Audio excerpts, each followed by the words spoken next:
welcome to another episode of PodcastDX, the show that brings you interviews with people just like you whose lives were forever changed by a medical diagnosis. I'm Lita. And I'm Ron. And unfortunately, Jean Marie won't be able to join us today.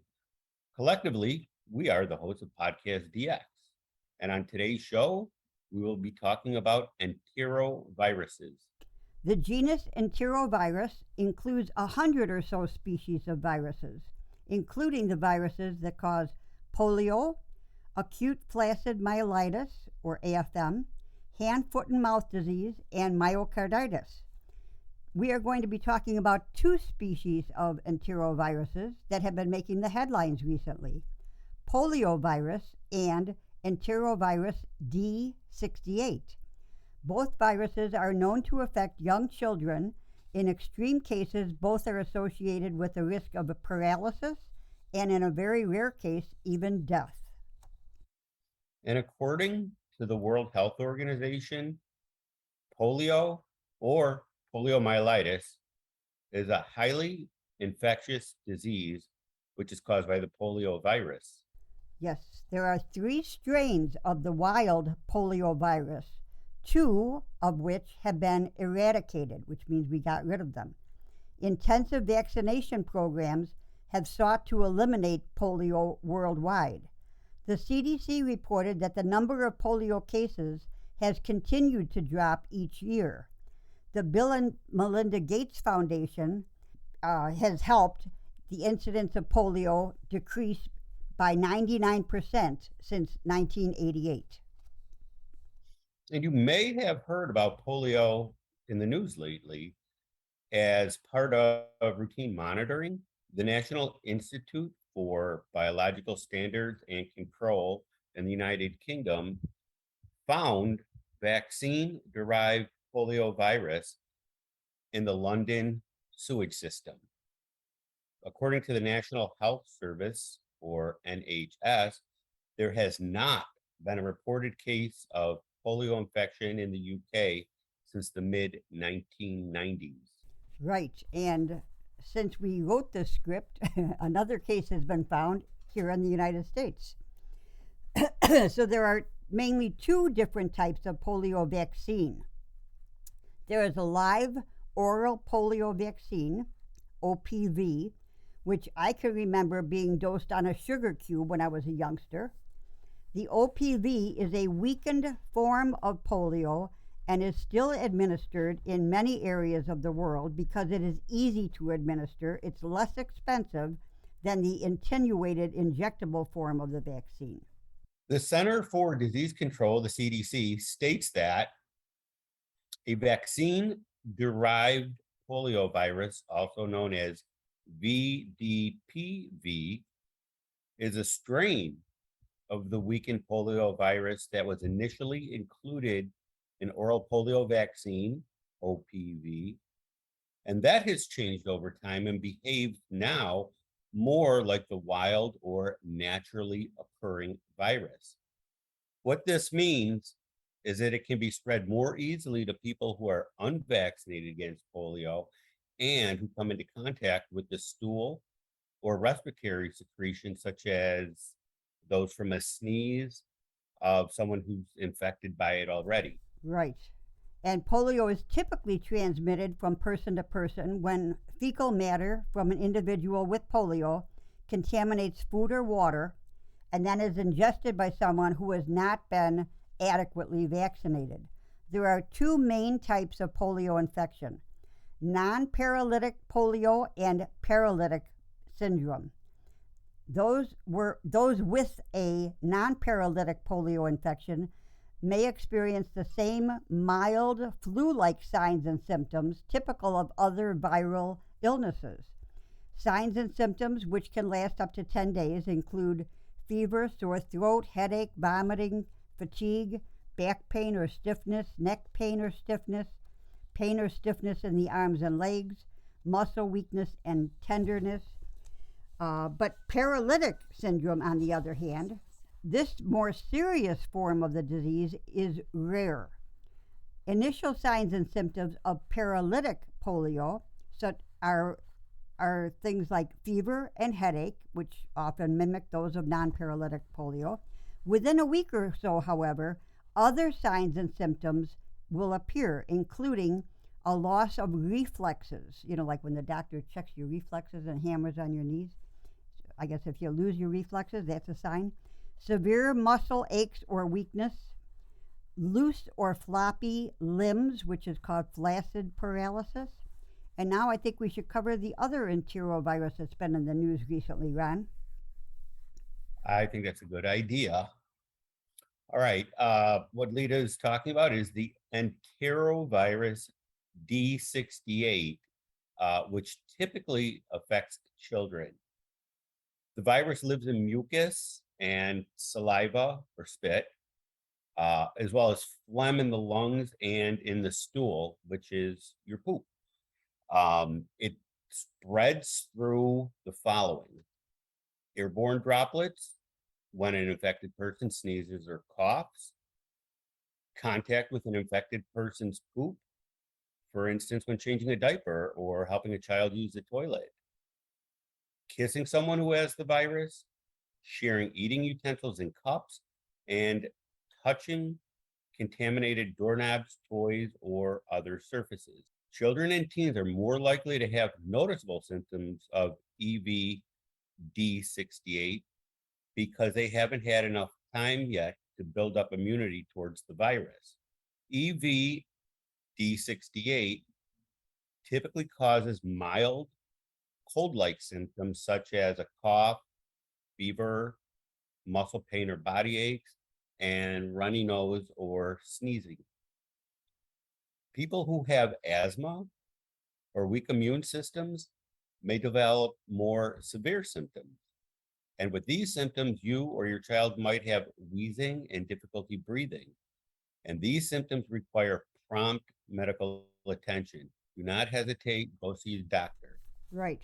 I mean, it's got to be scary when you got the COVID virus going around, and now this is a new one that's popping up, and it has similar symptoms. Can you get this virus more than once, Ron? Well, you can get the virus anytime you're around someone who has it. So the answer would be yes. Okay. However, your immune system gets better at fighting off the virus with each exposure. And that's why adults tend to have mild or non-existent symptoms when they get EVD68, which is the same as what we talked about with COVID. If you get your shots and boosted, you still may get the virus. But it'll be less. Exactly. Right, the symptoms will be less. Okay. Well, according to the Cleveland Clinic, the EVD68 can lead to acute flaccid myelitis, AFM, which is a disorder that causes permanent muscle weakness. Acute flaccid myelitis has emerged in recent years with large outbreaks seen in 2014, 2016, and 2018. AFM, that's acute flaccid myelitis, is a serious neurologic condition that can cause muscle weakness, sometimes leading to permanent paralysis, just like poliomyelitis. The condition is not very common, but it affects the nervous system, especially the spinal cord, and it causes the muscles and reflexes of the body to become weak, and it can often lead to paralysis of the skeletal muscles, which are the muscles that move your arms and legs. And in severe cases, it can affect the muscles of swallowing and breathing. Most AFM cases, more than 90%, have been in children. Recovery from AFM can vary, but rarely involves a full recovery of all strength. Mortality, thank goodness, is low, with only 2 reported deaths out of 682 confirmed AFM cases since 2014 here in the United States. Increasing evidence has grown to show a causal link between enterovirus D68 infection and one of more than 100 non-polio enteroviruses and AFM. EVD68 can cause mild to severe respiratory illnesses like runny nose, wheezing, cough, body aches, muscle aches.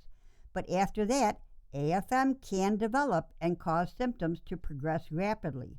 For example, it usually takes 48 to 72 hours for the weakness to get into the worst part of the disease.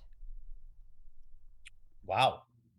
Let me just follow up and say mild symptoms of EVD68 infection typically improve in a week or two with minimal at-home care. And antiviral medications are not effective against this virus. What you can do is take the following steps to help ease the symptoms. Drink lots of fluids and get plenty of rest. Take hot, steamy showers or sit in a steamy bathroom to loosen any congestion. And take over-the-counter pain medication or non-steroidal anti-inflammatory drugs, NSAIDs, for any fever or pain that you might have. That's good suggestions. Yeah, I've always heard that steaming in the shower helps loosen up if you got the stuff stuck in your lungs. Right. People who have breathing difficulties or develop problems like pneumonia require, obviously, hospitalization. During the 2014 outbreak, 14 people died and more than 130 children developed acute flaccid myelitis. There was also a jump in the number of children developing acute flaccid myelitis, or AFM, after the EVD68 outbreaks in 2016 and 2018. Experts believe that the virus may settle in the spinal fluid, leading to AFM. Signs of AFM appear suddenly and are similar to that of a stroke, like arm or leg weakness, slurred speech, facial drooping. AFM typically develops a few weeks after a child recovers from a respiratory infection. Seek medical attention immediately if AFM symptoms appear after your child has a respiratory infection, because then it may be the acute, the most serious, right? flaccid myelitis. That's very good advice, Lita. There is no treatment for polio, and since the EVD68 can become more serious in some individuals, prevention is the key. You can slow or stop the spread of it. You can slow or stop the spread of EVD68 infection by practicing good hygiene, which includes sneezing or coughing into the crook of your elbow, disinfecting high-touch surfaces like toys, countertops, and doorknobs, and don't share any eating utensils, cups, towels, or clothing, and separating ill children from healthy family members and classmates whenever possible. And of course, always wash hands often with soap and water for at least 20 seconds. Absolutely. Hand washing can go a long way in preventing the spread of enteroviruses. Ironically, everything we talk about, the prevention is pretty Good much hygiene, the same. right? Yeah, clean surfaces, clean hygiene. Right. So I guess maybe the doctors, the experts know what they're talking about. I hope so. I hope so. Fecal contamination in pools and lakes can also spread disease. And, remember, we've got a global reach here, so we got to be considering the people that are overseas. The International Journal of Environmental Research and Public Health published a report stating that a majority of swimming pool-related outbreaks have been caused by enteric viruses. 48% of viral outbreaks occur in swimming pools, 40% in lakes or ponds, and 12% in fountains, hot springs, or rivers. Wow, that makes me feel like not going into the water. Well, Jeez. yeah, but you wear a mask, right? Yeah. So you're breathing. You're not. Right. I think you're a little safer. Well, getting back to let's get everybody into scuba gear. So keeping up with chlorination for the water or other disinfecting ways of keeping pools clean is an absolute must. And note that if you're swimming in a lake, pond, or river, please do not drink the water. Right, absolutely. And if you get any in your mouth, spit it out and rinse your mouth out. Exactly. There are a number of amazing organizations and resources out there if you want to learn more about poliovirus and Entero D68, and we're going to include those on our website. But I think we burned through some brain cells today with all this virus talk, and we're still in the middle of a pandemic, so let's wrap it up. All righty then.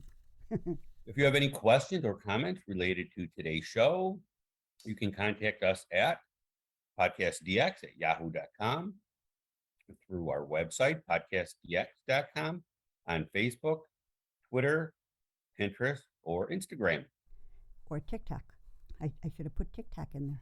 And if you have a moment to spare, please give us a review wherever you get your podcast. As always, please keep in mind that this podcast is not intended to be a substitute for professional medical advice, diagnosis, or treatment.